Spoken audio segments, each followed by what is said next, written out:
2012पर्यंत तरी त्यांच्या मुख्य निवडणूक कार्यालयातून फायनल रोल कोणाच्या हाती गेलेला नाही.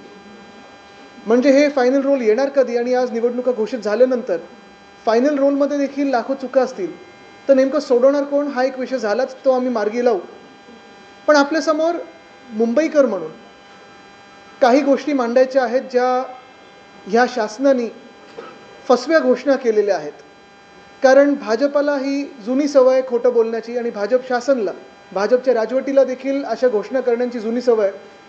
आपल्याला आठवत असेल निवडणुकीपूर्वी म्हणजे राज्याची जेव्हा निवडणूक झाली त्याच्या आधी भाजपनी लाडकी बहिणी 2100 रुपये देऊ हे सांगितलं होतं, अजून तेही झालेलं नाही आहे.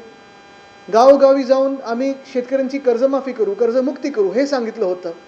आपण गेल्या 1 वर्ष पूर्ण पाहिलं आहे शेतकरी आत्महत्या वाढत चाललेल्या आहेत, पण कुठेही कर्जमुक्तीचं नाव तर नाहीच, पण मदत देखील शेतकऱ्यांपर्यंत पोहोचली नाही.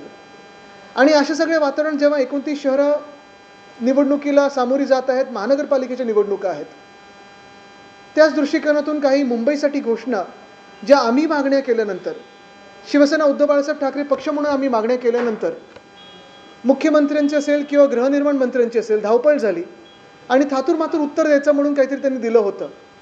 आज मी त्या सगळ्या घोषणा त्यांच्या एक्सपोज करणार आहे, त्याची चिरफाड करणार आहे आणि आपल्याच माध्यमातून लोकांना सांगणार आहे की ह्या घोषणा आहेत त्या फसव्या आहेत, भाजप खोटं बोलत आहे, ह्याला बळी पडू नका, फसून जाऊ नका. पहिली घोषणा म्हणजे आपण सगळीकडे पाहत असाल होर्डिंग्स लागलेले आहेत, एक पक्ष ज्या माणसांनी चोरला त्यांचे, की पगडी मुक्त मुंबई करणार. तसं पाहायला गेलं तर पागडी हा विषय महाविकास आघाडीचं सरकार, उद्धव साहेबांच्या सरकारने हा सोडवला होता 79A 79B क्लॉज आणून, ज्याच्यात जर बिल्डिंग एखादी इमारत जी उपकरप्राप्त इमारत असेल ती मोडकळीस आली असेल तर त्याला पहिले 6 महिने जागा मालकाला आणि नंतरचे हे टेनंट्सना आपण देऊन तिकडचा पुनर्विकास आपण शक्य करत होतो. हे अगदी राष्ट्रपतींपर्यंत गेलं. मग 2022ला तेव्हा जेव्हा त्याच्यावर सही होऊन आलं, अनेक ठिकाणचे पुनर्विकास हे मार्गी लागत असताना काही काही ठिकाणी NOC देखील मिळाल्यानंतर आपण पाहत असाल कोणीतरी कोर्टात गेलं आणि हा विषय तिथे एक तांत्रिक तिढा बसलेला आहे. आम्ही जेव्हा मागणी केली, मग त्याच्यात मी होतो, मनोज जामसुदकरजी होते, अजय चौधरीजी होते, महेश सावंतजी होते, आम्ही आमदार म्हणून जेव्हा मुंबईचे आमदार म्हणून मागणी करत होतो की ह्या पागडी इमारतींना किंवा सेसच्या इमारतींना, उपकरप्राप्त इमारतींना तुम्ही न्याय दिला पाहिजे. आमच्या मागण्या होत्या ते स्पष्ट आहेत आणि त्याच मागण्या ह्या पागडीमधल्या टेनंट्सच्या आहेत. पहिली गोष्ट जी आमची मागणी आहे आणि तीच त्यांची आहे की म्हणजे सगळ्या टेनंट्सना तुम्ही लीगल संरक्षण द्या, ऑक्युपंट्स म्हणून जाहीर करा आणि त्यांना संरक्षण द्या. कारण झालं असं आत्ता कुठेतरी बिल्डिंग मोडकळीस आली आहे दाखवून जे जागा मालक आहेत ह्या पगडीमध्ये राहणाऱ्या लोकांना बाहेर काढण्याचा प्रयत्न करतात. तर पहिली आमची मागणी होती तुम्ही त्यांना ऑक्युपंट्स म्हणून जाहीर करा आणि जे काही तांत्रिक आणि लीगल संरक्षण असतं ते द्या. दुसरी गोष्ट म्हणजे हा जो तिढा निर्माण झालेला आहे कोर्टामध्ये, एक सक्षम प्राधिकरण कोण आहे हा लवकर सोडवा. कोर्टामध्ये तुमचा इगो बाजूला ठेवा आणि सांगा कोर्टाच्या समोर की म्हाडाच हे सक्षम प्राधिकरण आहे.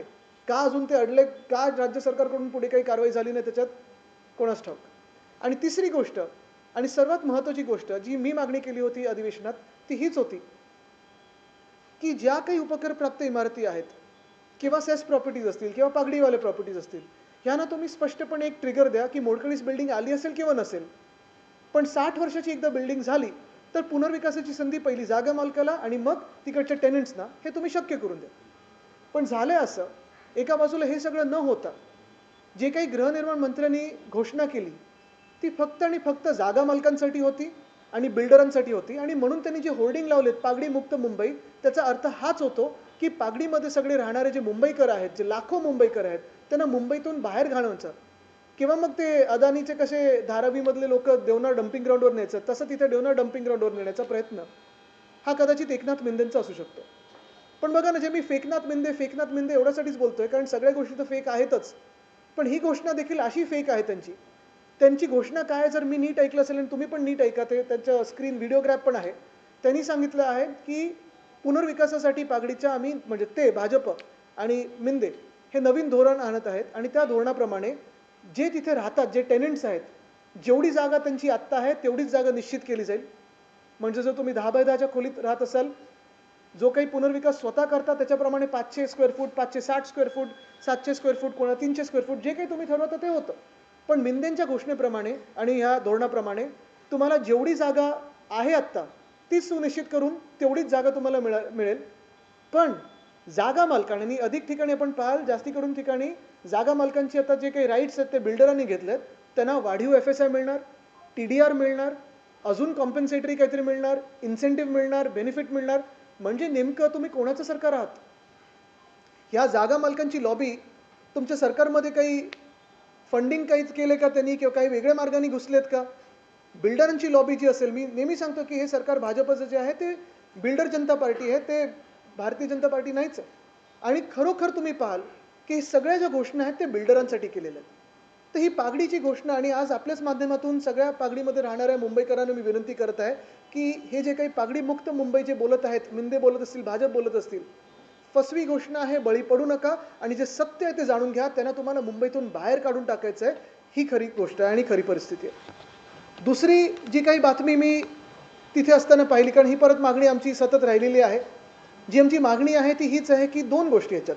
पोलीस हाऊसिंगबद्दलचा जो विषय येतो, पोलीस हाऊसिंग जे पोलीस आमचे सगळे कर्मचारी आहेत, पोलीस ऑफिसर्स आहेत, त्यांना मुंबईमध्ये जिथे आत्ता पोलीस कॅम्प्स आहेत तिथे चांगल्या राहण्यासाठी चांगल्या जागा झाल्या पाहिजेत. महाविकास आघाडी सरकार पडण्याच्या आधी जे मार्चमध्ये अधिवेशन झालं त्याच्यात आम्ही 650 कोटी मला वाटतं हे पोलीस हाऊसिंगसाठी वेगळे काढून ठेवले होते. आपण पाहत असाल मोठ्या प्रमाणात आम्ही पोलीस हाऊसिंग सुधारतो, मुंबई असेल इतर शहरांमध्ये असेल. पण हा सगळा कार्यक्रम आता ठप्प पडलेला आहे. आणि जे रिटायर्ड पोलीस परिवार आहेत त्यांच्या वतीने दोन मागण्या होत्या. एक, जो दंडनीय शुल्क जो आमच्या वेळी ₹25 प्रति स्क्वेअर फूट होता, जो आता ₹150 प्रति स्क्वेअर फूट केला आहे, तो स्थगित करून परत ₹25 आणावा. आणि दुसरं म्हणजे रिटायर्ड पोलीस कर्मचाऱ्यांना किंवा परिवारांना तुम्ही मुंबईमध्येच, मुंबई MMR क्षेत्र नाही, मुंबईमध्ये, मुंबई शहरामध्येच तिथे त्याच कॅम्पमध्ये किंवा आजूबाजूला कुठेतरी जागा निर्माण करून त्यांना PM आवास योजना असेल किंवा अशा काही धर्तीवर त्यांना जागा उपलब्ध करून द्या किंवा सोसायटी बनवण्याचा प्रयत्न करा. पण मला वाटतं मी हे जी बातमी ऐकली ती अध्यक्ष महोदयांचं एक बाईट ऐकला की आता नवीन एक समिती गठीत होणार आहे. पण पुन्हा एकदा मी सर्वच पोलीस कर्मचाऱ्यांनी पोलीस परिवारांना विनंती करत आहे की ज्यांच्या कोणाची इच्छा असेल मुंबईत घर मिळवण्याची किंवा चांगलं घर प्राप्त करण्याची, ह्या घोषणेला बळी पडू नका, फसवून जाऊ नका. कारण पुन्हा एकदा तुम्हाला आठवण करून देतो, 2016 मध्ये अशीच समिती गठीत झाली होती, 2019 मध्ये अशीच घोषणा झाली होती, 2024 मध्ये अशीच घोषणा झाली होती.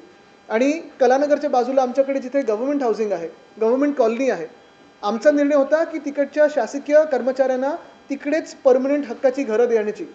पण हा निर्णय बदलून तिथे हायकोर्टासाठी ह्यांनी जागा निर्माण करून दिली. ठीक आहे, काही प्रॉब्लेम नाही. अवतीभोवती जी जागा आहे तिथे आपण शासकीय कर्मचाऱ्यांसाठी जागा निर्माण करू शकतो का? तर तिथे 10 महिन्यापूर्वी एक समिती बसली, अशीच समिती गठीत केली गेली. समिती बसलेली आहे, एकदाच भेटलेली आहे, पुढे बसूनच आहे. 10 महिने झाले, पुढे काही कारवाई झाली नाही. तर पुन्हा एकदा मी तुम्हाला सगळ्यांना सांगतोय की फसून घेऊ नका. हे सगळं जे आहे हे निवडणुकीपूर्वीचं भाजपच्या फसव्या घोषणा आहेत, ह्याला बळी पडू नका. तिसरं आणि सगळ्यात महत्त्वाचं म्हणजे उपनगरामध्ये साधारणपणे दहिसर आणि जुहू ह्या परिसरामध्ये आपल्या सर्वांना माहिती आहे हाय फ्रिक्वेन्सी रेडार आहे, काही डिफेन्स लँड्स आहेत. आणि वर्षानुवर्ष तिथे आपण प्रयत्न करतोय, सगळेच प्रयत्न करत आहेत की इथे पुनर्विकासाला कशी चालना मिळू शकते. आमचं सरकार असताना देखील आम्ही पर्याय जागी शोधून तिथे पुढे काम सुरू करत होतो. पण हे सरकार जे आता भाजपचं सरकार आहे, गेले 2-2.5 वर्ष राज्यात आहे, 1 वर्ष देवेंद्र फडणवीस साहेब पुन्हा एकदा मुख्यमंत्री आहेत. पण पुन्हा करत आपण जर पाहिलं तर गेले 12 वर्ष भाजपचं सरकार केंद्रामध्ये, गेले 12 वर्षातून 2 वर्ष जर आमची सोडली, 2-2.5 वर्ष जर आमची सोडली तर भाजपचंच सरकार इथे राज्यात आहे. आणि तरी देखील जुहू परिसर असेल किंवा दहिसर परिसर असेल, अंधेरीचा परिसर असेल, DN नगरचा, ह्या खोट्या घोषणा पुन्हा भाजप तिथे जाऊन करत असतं. तिकडच्याच मी एक स्लम सोसायटीचा उल्लेख केला. जुहू एरोड्रोमच्या बाजूला एक नेहरू नगर नावाची स्लम सोसायटी आहे. तिथे 2017 साली फडणवीस साहेब मुख्यमंत्री असताना निवडणुकीच्या काळात जाऊन घोषणा केली होती की तिकडच्या तिकडे भाजप सरकारमुळे त्यांना इन सिटू रिडेव्हलपमेंट मिळेल. 9 वर्ष होऊन गेलेली आहेत. केंद्रात पण त्यांचंच सरकार आहे, इथे पण त्यांचंच सरकार आहे. गेले 3 वर्ष प्रशासक देखील मुंबई महानगरपालिकेचे त्यांचे आहेत. कुठे एक वीट हललेली नाही आहे. तसंच आता ही घोषणा बघा, जी आम्ही मागणी केली होती त्याच्यावर उत्तर बघा काय घाईघाईत दिलं त्यांनी. मी मागणी केली होती की जुहू परिसरात असेल, DN नगरच्या परिसरात असेल आणि अर्थात दहिसरचा परिसर असेल, या हाय फ्रिक्वेन्सी रेडार आणि मिनिस्ट्री ऑफ डिफेन्सच्या जागेमुळे पुनर्विकास होत नाही आहे. तर मी विचारलं होतं की याच्यावर पुढे काही कारवाई झाली आहे का? आता उत्तर बघा, मुख्यमंत्र्यांच्या निवेदनातून काय आलंय. दहिसर आणि जुहू येथे उंच वारंवारता रेडार केंद्र आहे, हाय फ्रिक्वेन्सी रेडार आहे. सदर रेडार केंद्राच्या आजूबाजूला परिसरात पुनर्विकास करताना इमारतींचं वगैरे जे काय उंचीवर बंधन येते. आता उत्तर आहे का, हाय फ्रिक्वेन्सी रेडार केंद्र तांत्रिकदृष्ट्या योग्य असलेल्या इतर ठिकाणी स्थलांतरित करण्याचा निर्णय शासनाने घेतलेला आहे. कधी घेतलाय, कसा घेतलाय, कोणी घेतलाय? फसून जाऊ नका. खोटं बोलतात, खोटं ऐकून घेऊ नका. नागरी विमान वाहतूक मंत्रालय, भारत सरकार आणि airport authority of India AAI ने दहिसर येथील रेडार गोराईला स्थलांतरित करण्याची सहमती दर्शवलेली आहे. ही सहमती कधी आली? आधी आली असेल तर त्याच्यावर पुढे काही कारवाई झाली आहे का? आणि तुम्ही आत्ता मी प्रश्न विचारल्यानंतर काही फोन करून विचारलं का त्यांना सहमती आहे का? म्हणजे तुम्ही फसवता ना. तसंच जुहूसाठी उत्तर बघा, अजून हास्यास्पद आहे. त्याचवेळी महाराष्ट्र सरकारने airport authority of India AAI च्या तांत्रिक पथकाला जुहू येथील रडारची पर्यायी जागा सुचवलेली आहे. कुठची जागा सुचवलेली आहे? पर्यायी जागा म्हणजे कुठची हे जर आम्हाला स्पष्ट करून सांगा. सदर जागा AAI च्या तांत्रिक पथकाला पाहणी करण्याकरता निमंत्रित केलेले आहे. पाहणी करण्याकरता निमंत्रित केले. कधी निमंत्रण पाठवलं तुम्ही? कधी त्यांना बोलवलं? काय तारखेला पाठवलं? बरं, पर्यायी जागा जर असेल तर तुमच्या कॅबिनेटमध्ये मंजुरी असेल किंवा केंद्राच्या कॅबिनेटमध्ये मंजुरी असेल. काहीतरी दाखले असायला पाहिजेत. एकदा हा तांत्रिक अभ्यास पूर्ण झाला आणि पर्यायी जागा निवडली गेली की जुहू येथील उच्च वारंवारता रेडार केंद्र स्थलांतरित करण्याची मंजुरी प्रक्रिया सुरू होईल. ह्याचाच अर्थ हा आहे की दहिसर असो किंवा जुहू असो, आम्ही वर्षानुवर्ष मग 2014 पासून आम्हाला वाटलं होतं की NDA सरकार आमचं येत आहे, काहीतरी बदल घडेल. आम्ही शिवसेना उद्धव बाळासाहेब ठाकरे पक्ष म्हणून हा विषय सातत्याने मांडत आलेलो आहे. तसाच हा विषय पुन्हा एकदा मी ह्याच अधिवेशनात मांडला की जुहू येथील हाय फ्रिक्वेन्सी रेडार आहे, दहिसर इकडचं हाय फ्रिक्वेन्सी रेडार असेल, तिकडचं एअरपोर्टचं असेल किंवा इतर काही गोष्टी असतील, ह्या सगळ्या अडचणींमुळे तिकडचा पुनर्विकास जो अडलेला आहे त्याच्यावर पुढे काय झालं. आणि मुख्यमंत्र्यांकडून असं हास्यास्पद उत्तर आलेलं आहे की दोन्ही ठिकाणी सहमती दर्शवलेली आहे. एका ठिकाणी आम्ही पथक निमंत्रित केलेलं आहे. हे आमंत्रण गेलं कधी? कुठची जागा दाखवलेली आहे? कधी ही फाईल गेली? कोणाला तुम्ही कोणाशी बोललात? हे सत्य देखील त्यांनी लोकांसमोर आणावं.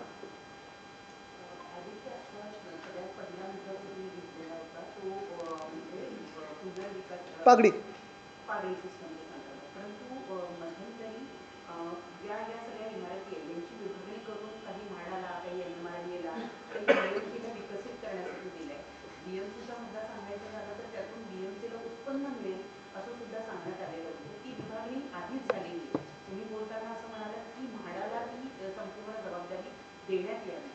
नाही, माझं म्हणणं हे आहे, सक्षम प्राधिकरण म्हणून जेव्हा आपण बोलतो की ही बिल्डिंग डिलॅपिडेटेड आहे की नाही, जो काही कायदा 79 आणि 79B अमेंडमेंट आली त्याच्यात म्हाडा हे सक्षम प्राधिकरण असेल हे सांगितलं होतं. आधी BMC होती डिलॅपिडेटसाठी, पण आता उपकरप्राप्त जे इमारती आहेत ह्या अमेंडमेंटमुळे म्हाडाच करते असं सगळ्यांची एक सहमती सरकारमध्ये आहे. पण जी केस झाली आहे ती कॉम्पिटंट अथॉरिटी नेमकी कोण आहे ह्याच्यावरनं झाली आहे. तर हा तिढा जो काही आहे तो राज्य सरकारने सोडवावा. आणि ह्याच्यात घुसायचंच नसेल, राज्य सरकारला ह्या तिढ्यात जायचंच नसेल तर पर्यायी मार्ग हा आहे. जर आता तुम्ही हीच इकडे पूर्ण रांग बघाल, इथे शिवसेना भवनाला येताना आजूबाजूला दोन्ही बाजूला उपकरप्राप्त इमारतीच आहेत. जवळपास दक्षिण मुंबई आणि दक्षिण मध्य मुंबई ह्या सगळ्या इमारती उपकरप्राप्त आहेत जास्तीत जास्त. आणि जवळपास सगळ्या इमारती 60, 70, 80, 90, काही काही 100 वर्षाच्या पुढच्या आहेत. काही चाळी आहेत.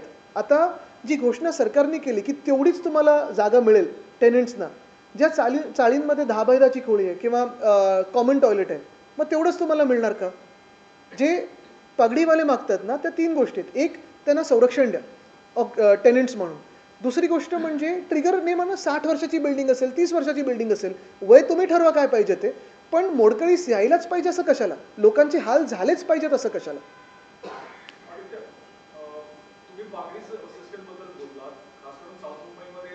तुमचं पण पागडीच होतं ना? आता तुम्ही वाचलात, तुमच्या रिडेव्हलपमेंटला गेलो ऑलरेडी त्याच्या आधी. पण बाजूच्या नाही गेलं. माझा प्रश्न असा आहे की महारेरासारखी एक कॉम्पिटंट अथॉरिटी जी इतर वेळी नवीन कन्स्ट्रक्शनवर नेहमी एक वचक ठेवून असते, पण रिडेव्हलपमेंटची जेव्हा गोष्ट येते किंवा पागडीची जेव्हा गोष्ट येते तेव्हा महारेराला काही अथॉरिटी नाहीये. तर जेव्हा तुम्ही कॉम्पिटंट अथॉरिटीची गोष्ट करताय तर महारेराला ही अथॉरिटी द्या तर चालतील का, किंवा महारेरा ही तुम्हाला वाटतं का की कॉम्पिटंट अथॉरिटी आहे? बघा, मुंबईमध्ये साधारणपणे 14,500 ते 15,000 इमारती ज्या सेस्ट आहेत किंवा उपकरप्राप्त आहेत. माझं मत स्पष्टपणे असं आहे की जे आपण अमेंडमेंट आणली होती दोघांना फेअर होती, दोघांना बरोबरची होती. जे जागा मालक आहेत त्यांना पहिली संधी देत होतो आणि तेव्हा टेनंटशी त्यांना साधारणपणे सहमती लागत होती. तसंच जर जागा मालकांना जमत नसेल तर टेनंट्सचा मार्ग मोकळा आहे, जो काही विकासक नेमायचा तो. आणि विकासक नेमल्यानंतर जागा मालकाला कॉम्पेन्सेशन मिळत होतं. तर म्हणणं एवढं साधं सोपं आहे की सगळं काही भार एकाच अथॉरिटीवर टाकण्यापेक्षा, एकाच प्राधिकरणावर टाकण्यापेक्षा तुम्ही जे चालू आहे आता त्याला थोडा मार्ग सोपा करून द्या. कारण का अनेक आता रेराचा पण जो विषय आहे, मी आपल्याला आठवत असेल अधिवेशनात हेच मांडलं होतं की SRAला पण रेरासारखी एक अथॉरिटीची जरूर आहे. कारण रेरामध्ये आता किती वर्ष केसेस काही काही पेंडिंग आहेत. कारण का रेरामध्ये जज एकच आहे, खासकर जज नाही. तेच. आदित्य, ये भी बताइए कि अभी चुनाव कभी भी अनाउंस हो सकते हैं और इसको लेकर के बीजेपी ने कई सारी चीज़ों का अनाउंसमेंट किया, एक पगड़ी सिस्टम का। दूसरा, कल पीयूष गोयल ने एक फेसबुक लाइव किया कि रडार को दहशत के जो एयरपोर्ट अथॉरिटी के रडार से उनको हमने आरे बुराई घोषित कर दिया है। तो इस तरीके से देखते हैं इसका कितना असर है? लगभग 4 बजे भी प्रेस कॉन्फ्रेंस हो ही जाएगी चुनाव आयोग की, और उसी चुनाव आयोग के घोषणा के पहले जो अभी सत्र हुआ, अधिवेशन हुआ महाराष्ट्र असेंबली का, उसमें हमने काफ़ी सारे मांगे की थी, और ये मांगे अभी की नहीं है, कई सारी ऐसे मांगे थी जो हम अपने कार्यकाल में काम करते आए हैं. उन्हें स्थगिति मिली है अभी इस सरकार के दौरान, और अभी सरकार की आंखें खुली है.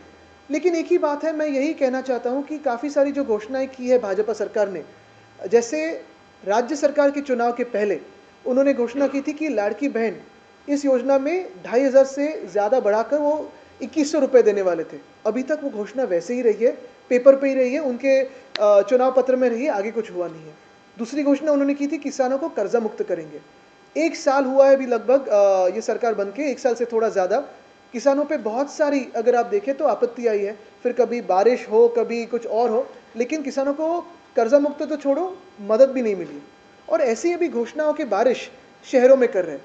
भाजपा ने जो कल परसों में कई घोषणाएं की थी, पहली घोषणा जो उन्होंने की है वो पागड़ी की. हमारी मांग, और जो उस पागड़ी में रहते हैं उनकी मांग स्पष्ट है. पहली चीज़ उन्होंने कही है कि सब जो लोग, जो टेनेंट रहते हैं पागड़ी के इमारतों में, फिर सेस प्रॉपर्टीज़ हो या पागड़ी हो, उसमें सारे इन टेनेंट्स को लीगल प्रोटेक्शन दिया जाए, ऑक्यूपेंट्स करके घोषित किया जाए, और उनको जो प्रोटेक्शन मिलना चाहिए वो ज़रूरी है वो मिल जाए. दूसरी बात, सक्षम प्राधिकरण ये कौन है, कॉम्पिटेंट अथॉरिटी कौन है, ये सरकार स्पष्ट करे कोर्ट में, ताकि कोर्ट में जो मामला चल रहा है वो वहीं रुक जाए. तीसरी बात, आपकी बिल्डिंग डिलैपिडेटेड हो या ना हो, खराब हो या ना हो, मेरा ये मानना है और मेरा सुझाव सरकार को मैंने जो दिया अधिवेशन में यही है कि आप एक ट्रिगर बिठाए कि ये बिल्डिंग 30 साल की है, 50 साल की है, 60 साल की है. इस उम्र में जो बिल्डिंग आती है उन्हें आपकी बिल्डिंग खराब हो या ना हो, रीडेवलपमेंट का एक अधिकार मिल जाता है. पहले 6 महीने जो लैंडलॉर्ड है उनको, और फिर बाद में के 6 महीने अगर लैंडलॉर्ड ना कर पाए तो टेनेंट्स को मिल जाना चाहिए. लेकिन जो भाजपा की घोषणा है, जो मिंदे की घोषणा है, वो कहते हैं कि हम मुंबई को पगड़ी मुक्त करेंगे. वो कैसे करना चाहते हैं, तो पगड़ी में जो रहते हैं उनको मुंबई के बाहर ढकेलना चाहते हैं. सीधी बात है, स्पष्ट बात है. उनकी जो घोषणा है उसमें यही बात उन्होंने कही है कि जो टेनेंट अभी जितने एरिया में रहता है उसे उतना ही एरिया मिलेगा. क्यों? अगर पुनर्विकास की बात हो रही हो, विकास की बात हो रही हो, तो ज़्यादा एरिया क्यों नहीं मिलना चाहिए? 300 स्क्वायर फुट हो, 500 स्क्वायर फुट हो, 560 हो, और वो सारी जो चीज़ें हैं वो निगोसिएशन में रखनी चाहिए, फ्री मार्केट में रखनी चाहिए, टेनेंट्स पे आधारित होनी चाहिए, ना कि सरकार पे. दूसरी बात उन्होंने जो की है वो यही है कि लैंडलॉर्ड हो या लैंडलॉर्ड से अधिकार जो बिल्डर लेते हैं उनको FSI बढ़ाकर मिलेगा, TDR मिलेगा, इंसेंटिव बेनिफिट मिलेंगे. तो सारी की सारी बातें जो सरकार है, वो जो मैं पहले से कहते आया हूँ कि ये बिल्डर कॉन्ट्रैक्टर की सरकार है, वो बिल्डर कॉन्ट्रैक्टर की ही सरकार है, जनता की सरकार नहीं है, स्पष्ट हो जाता है. दूसरी बात जो आपने कही, जो रेडार की है, पिछले 10-12 सालों से केंद्र में भाजपा की सरकार है, पूरी मेजॉरिटी की सरकार है. हम भी जब उस NDA सरकार में थे, हमारी भी मांग यही थी, और बाद में भी हम मांग भी करते रहे. हमारी जब सरकार थी महाराष्ट्र में, उस पर काम भी करते रहे. दहिसर हो या फिर जुहू, इस परिसर में जो हाई फ्रीक्वेंसी रेडार है, डिफेंस की लैंड है, इसी की वजह से वहाँ का जो पुनर्विकास है वो कहीं ना कहीं रुक जाता है, कहीं ना कहीं अट जाता है, गतिरोधक उसमें आ जाता है. और हमारी मांग यही रही है कि इस हाई फ्रीक्वेंसी रेडार को शिफ्ट किया जाए. सालों से हमारी मांग रही है. फिर एक बार मैंने ये मांग दोहराई, इसका मैंने अभी अधिवेशन में भी मेरे भाषण में इसका जिक्र किया. और अभी मेरी मांग के बाद जो भाजपा ने कहा है कि जुहू और दहिसर के हम जो हाई फ्रीक्वेंसी रेडार है वो हिला देंगे. लेकिन मैं लोगों से यही विनती करूंगा, वहीं के जो आजू बाजू के जो नागरिक हैं उनसे यही विनती करूंगा कि भाजपा झूठ बोल रहा है. कृपया करके इस झूठ में आप ना फंसे. क्योंकि अगर करना होता तो अभी तक कर देते थे। 12 साल इनकी केंद्र में सरकार है, 10 साल इनकी राज्य में सरकार है, पिछले 3 सालों से भी इनकी राज्य की सरकार है।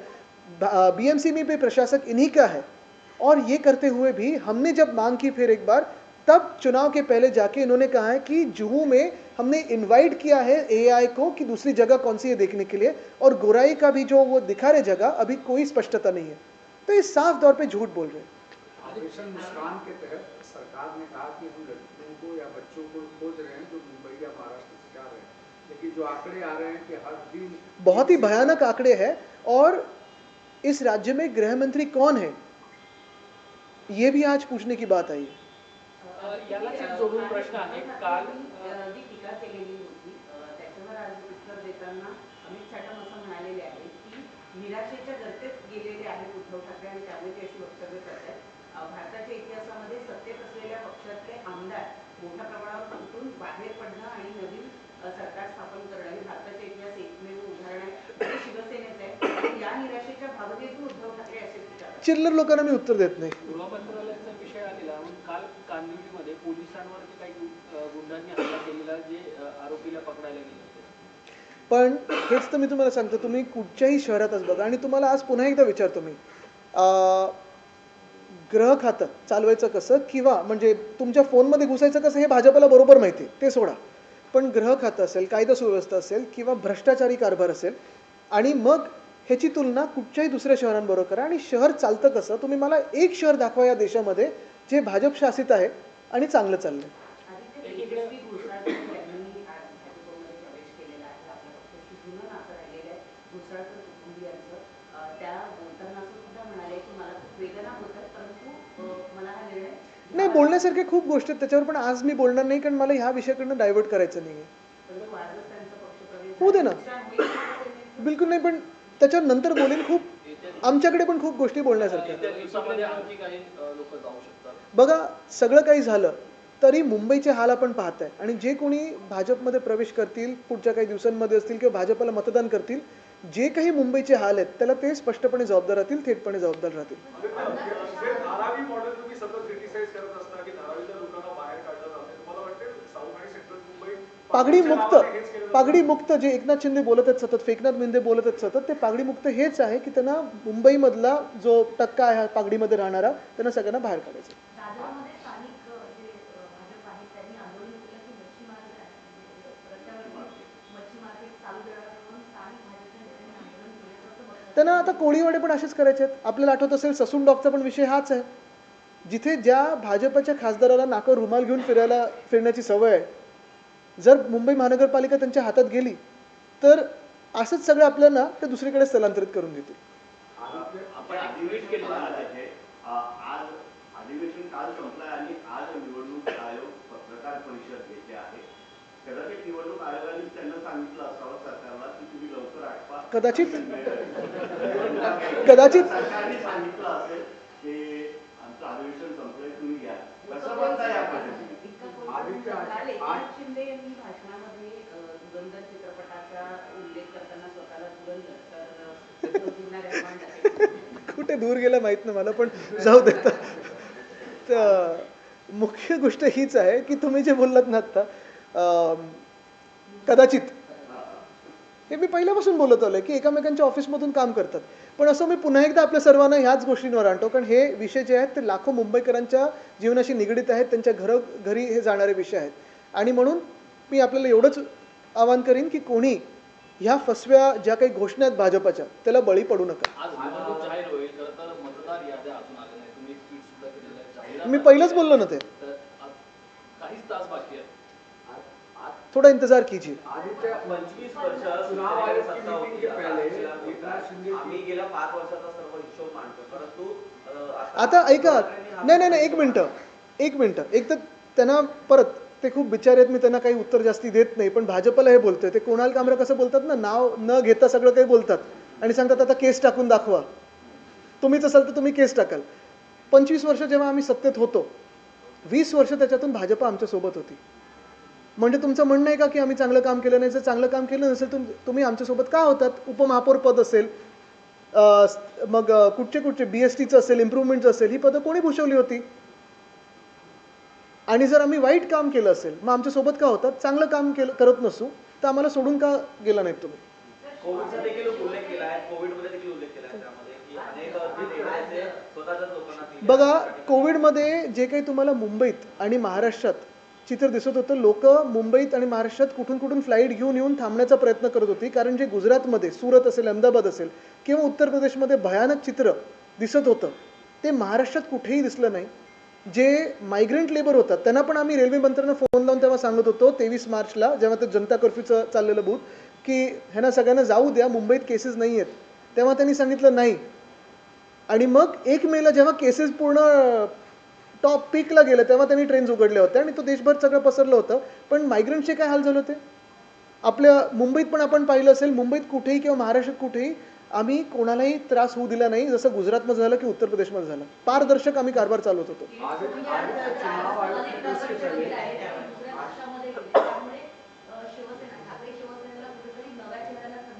आपण प्रत्येक निवडणूक जर पाहाल मग 1997 असेल, 2002 असेल, 2007 असेल, 2012 असेल, 2017 असेल, जास्तीत जास्ती महिलांना संधी ही शिवसेनेतून मिळालेली आहे.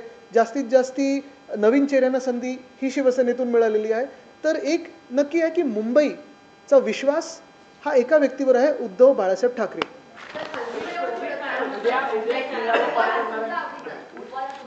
हो,